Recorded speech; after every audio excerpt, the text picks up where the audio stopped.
So you gotta love engineers, because it seems as though they just make things as impossible as they can be for mechanics.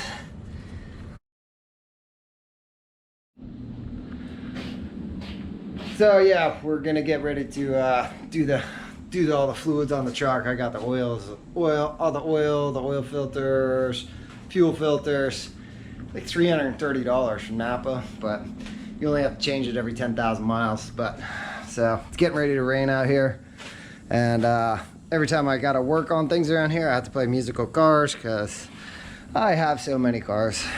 This is a 500 horsepower Subaru that has title issues. It's completely built Garrett 3582R. It's got 1500cc ID injectors, the head's ported polished, new cams. It's got full STI drivetrain, 6-speed, but has a title issue. I sold it to a friend after I built it. It's at 500 horsepower, and he wrecked it, totaled it out. So I put a new front end on it, and I can't get it retied up because I don't have the proper paperwork. So this little guy I bought for 1,500 bucks or something like that.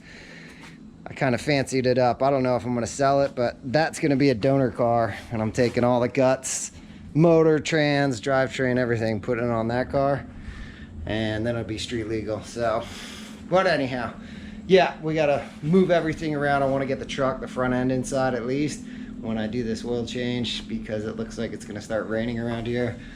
But we've been home for, I don't know, 5 days now or whatever, and I think I got COVID. I was just hurting. All my joints were hurting. I had the worst headache of my life, and yeah, talked to all my friends, and they were like, yeah, you got COVID for sure.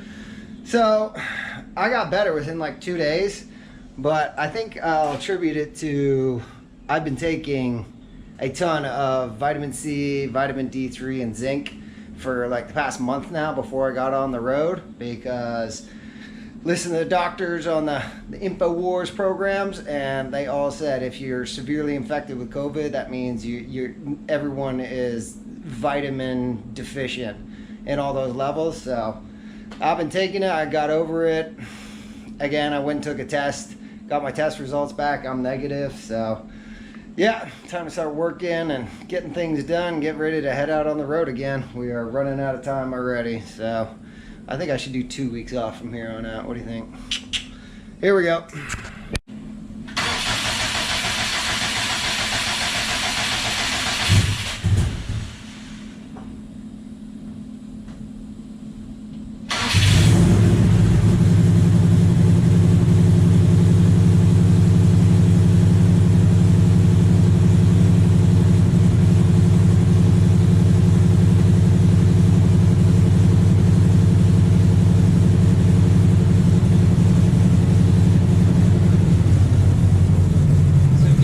About Subarus,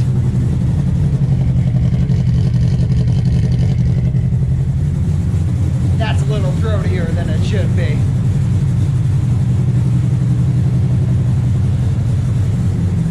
Things are rocking shit, but it's a pain in my ass, like seriously.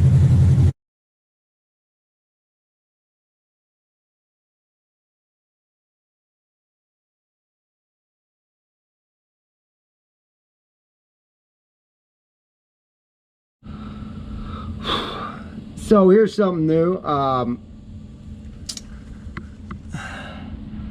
the oil pan there, it's not a bolt, and it just requires a 3/8 ratchet without a socket on it up in there to loosen it.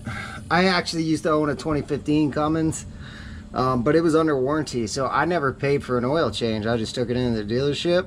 I have done the fuel filters a few times, so I'm going to show that, but like I said, I've never done an oil change on one of these, and that's the first time I've seen anything like that.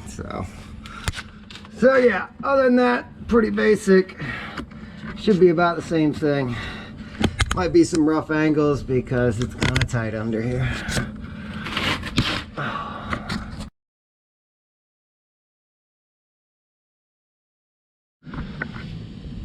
So yeah, here's the first fuel filter. right there on the chassis cab, right below, right behind the four-wheel drive. I guess that'd be the four-wheel drive transmission. That's the actuator from the switch to engage it. But so yeah, so here's this. I don't know if this is a sensor or the pump or something. There's a wire right here, a little plug, and it looks like someone damaged the plug there. When you pull that wire, then you can spin this freely without twisting up your wire, right? And then once that slides out, then you just take it off just like an oil filter. And again, hope this is good angles for y'all.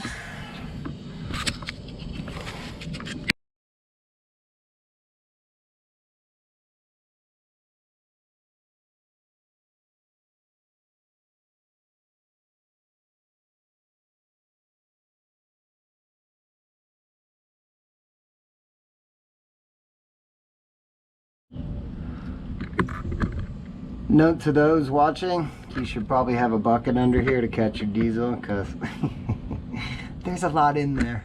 Oopsies.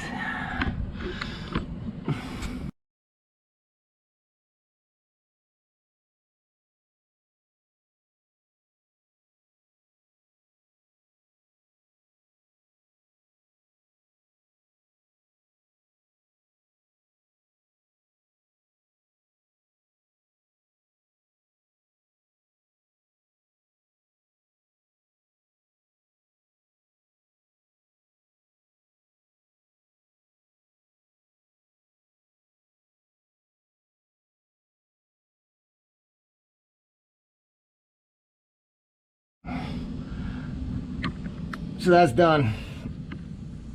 Boom. Wire replug back in.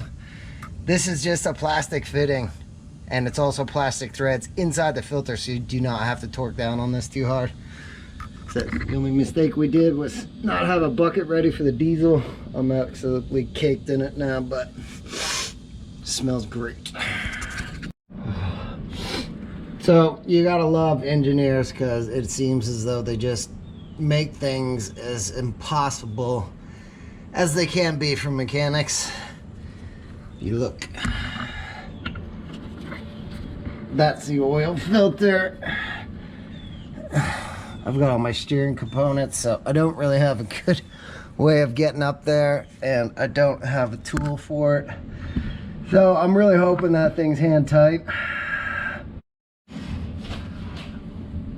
So we're just gonna put the oil bolt back in. This thing's been draining for a while now, so.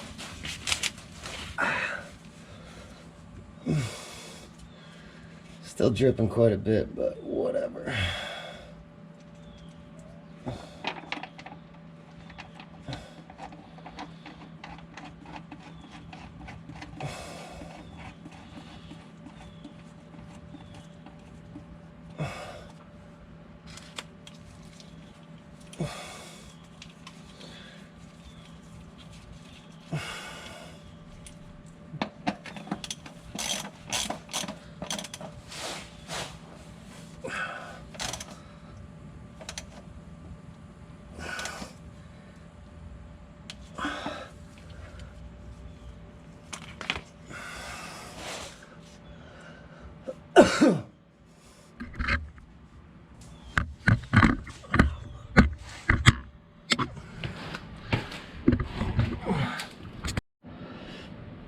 So now we're gonna try to pull that filter. I'm gonna put on some fresh gloves because I got oil all over my hands on that one. And hopefully we'll be able to get enough purchase on that thing to, yeah, pull it with our hands. If not, I'm gonna have to turn off the video because there's gonna be some explicitives being yelled in this garage. So maybe I'm gonna try to do it with just my bare hands. Let's see what happens. So I put a rag on that guy and went into beast mode, and we got it loose. So that thing is coming out now. And it's about to make a mess. So here we go.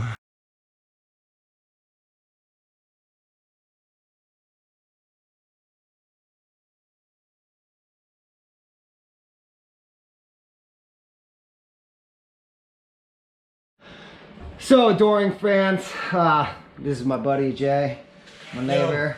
What are you smoking? Oh, it's a cigarette, thank goodness.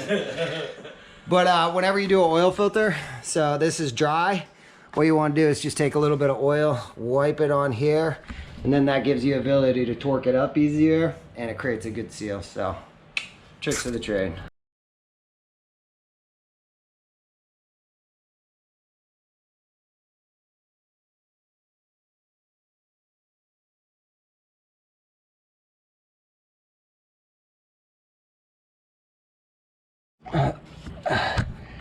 So you see it up there?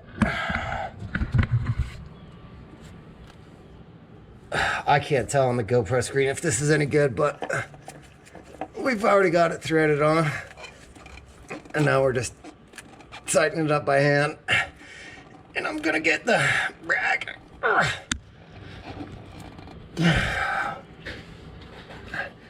And just hand tighten it. Hopefully that sucker don't fall off when I'm on the road. Ow. Okay. That's as tight as I can get it. Alright, since we're rudely interrupted by Jay over there, where I can get back to getting my work done. Love you, bro. See down here?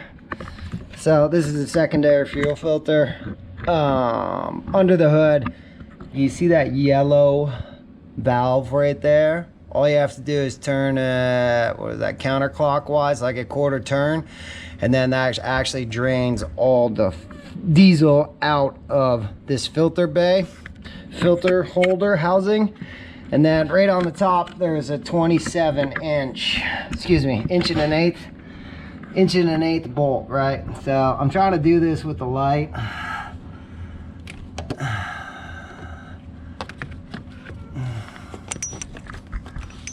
Oh, that's pretty good. Okay, so we just got a 1 1/8.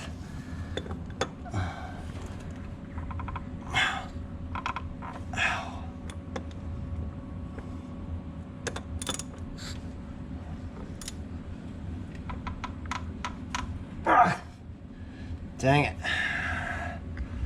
Okay, that's pretty tight.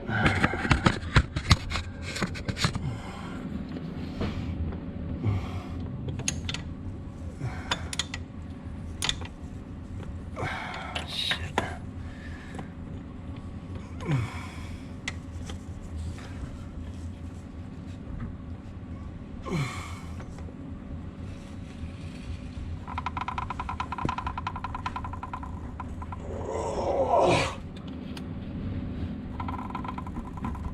Wow, someone tightened the fuck out of this thing. Holy moly, this is bad.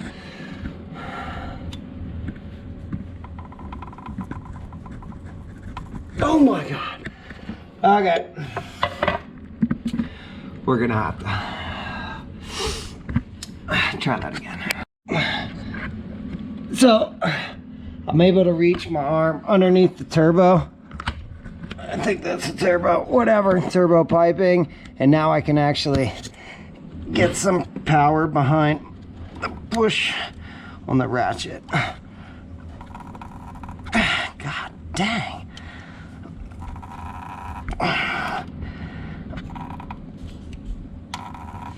I'm gonna have to write a strongly worded letter to the guy I bought this from.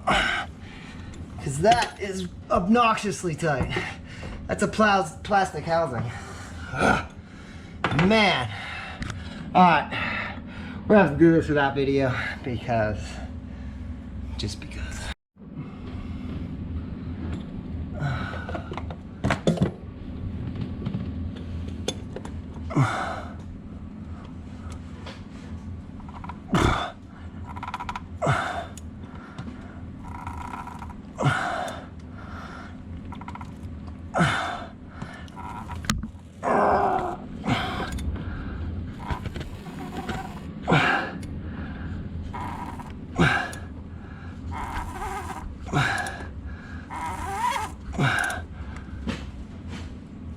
Oh.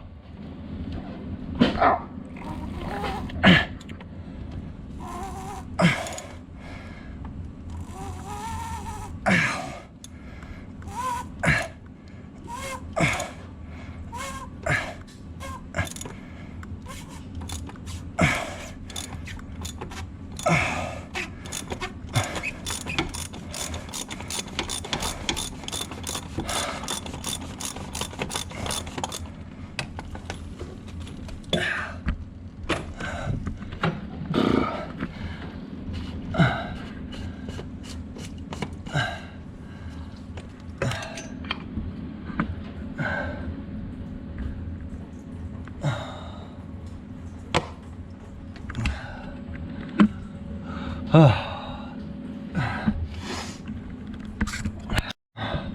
There you go, got a cap off. You can see the filter down in there now.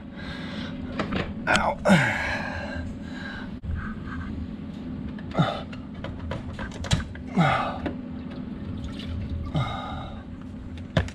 Oh yeah.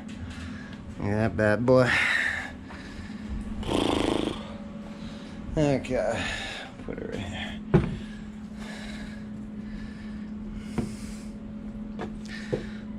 So that's OEM right there. This is a Napa replacement.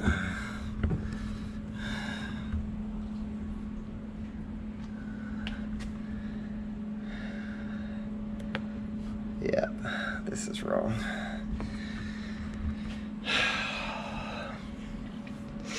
These people.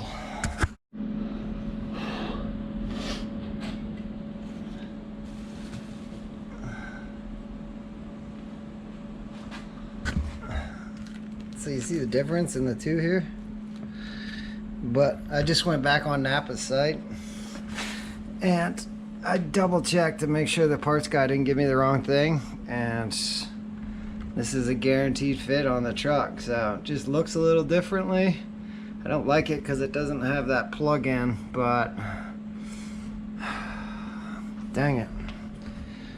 I'll probably do OEM next time I do this, so because this is not exactly that, but we're gonna put it together and see how it works. And since it's too difficult to film in there, as you've seen, I'm just sliding the filter in, replacing the O-ring that's on the cap, and then tightening it up. So your new filter is gonna come with this O-ring, okay? See down in the housing down there?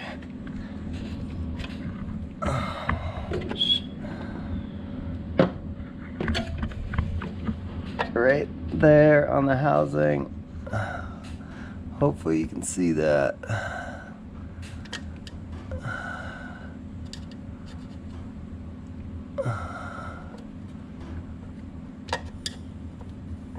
Obviously you want this because if you get air in your system, you are screwed. So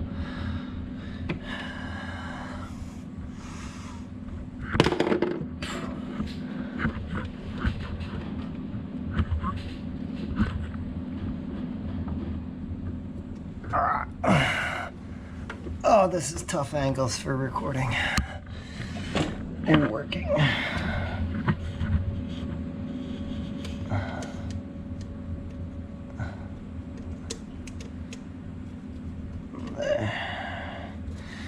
Okay, there we go.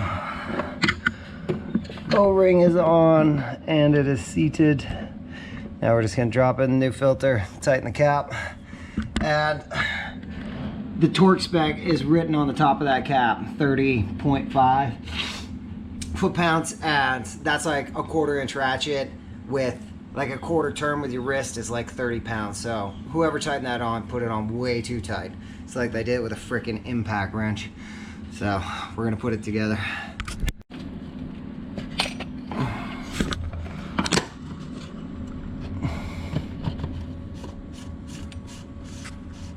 Look at that. I just dipped my finger in the oil pan, rubbed it around the threads.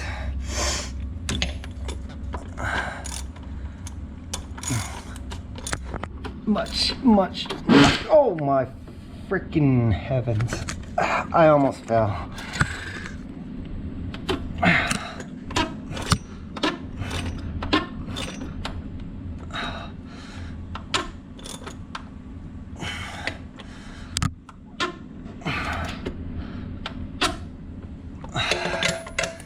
Okay, that is plenty tight enough. And then down there, that yellow bleeder, you just gotta, oh man, I just can't get in a good position here. So all we gotta do is fill it up now. 5W40, Shell Rotella. Rotella is actually OEM for Dodge on a 6.7 Cummins. So, and 3 gallons with the oil and filter.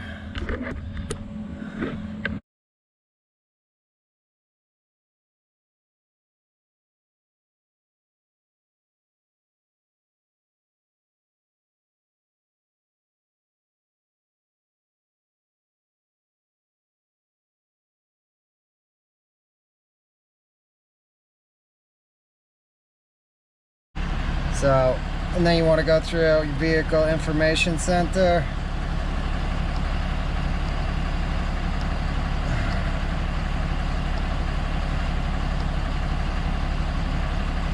So, oil life showing at 14% right there. Just hold down the forward arrow. See how reset? To reset. Must be.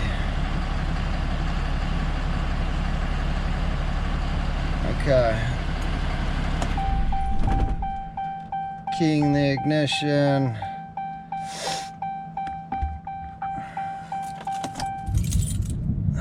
Off. PI treatment and visit gocreon.com. GOCREON.com or call 1-800. Key is in run. 110. Shut up. Hold down for whoopsies.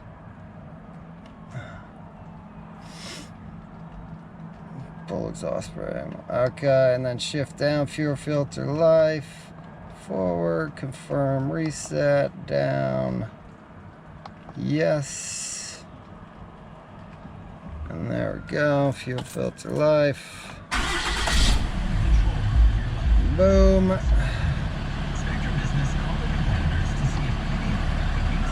Oil life 100%.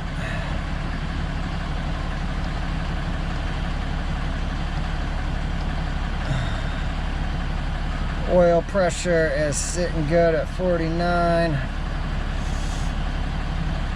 Oil temp at 104 already. Wow.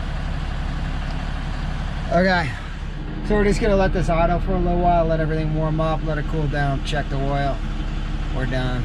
That's how easy it is. You'll be stinking like diesel, sweaty mess, especially if you live in Florida. But instead of paying a couple $100 for the dealership to do your filters and your oil, just do it yourself.